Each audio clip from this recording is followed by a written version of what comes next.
Здравствуйте, ребята! Тема сегодняшнего нашего урока – звуковые эффекты и обработка звука. Сегодня на уроке ты узнаешь, как прослушивать музыку с помощью программы Windows Media Player.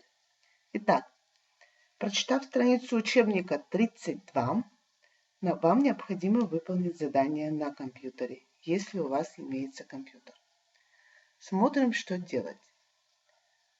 Заходите в мой компьютер.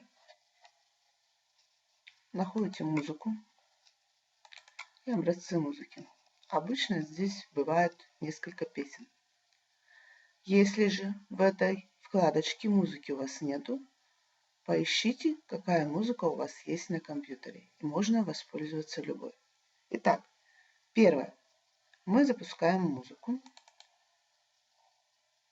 Запустилась она у меня стандартно, смотрите, через проигрыватель Windows Media Player. Итак, первое, что вам надо по учебнику, увеличить звук играющей музыки. Здесь всегда будет, давайте сделаю пошире, кнопочка со звуком. Можно сделать без звука, добавить, включить звук, уменьшить, увеличить. Смотрите, если я уменьшила звук, смотрите, теперь регулируем.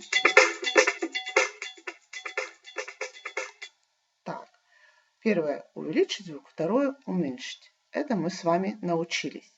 Теперь вам необходимо поставить прослушиваемый звук на паузу. Но это уже вы тоже успели увидеть. Вот здесь есть кнопочка «Приостановить» называется. Я ее нажимаю, и происходит остановление звука. Дальше воспроизвести дальше. Оно дальше воспроизводит. Теперь последнее – продолжить воспроизведение звука. То, что вы посмотрели.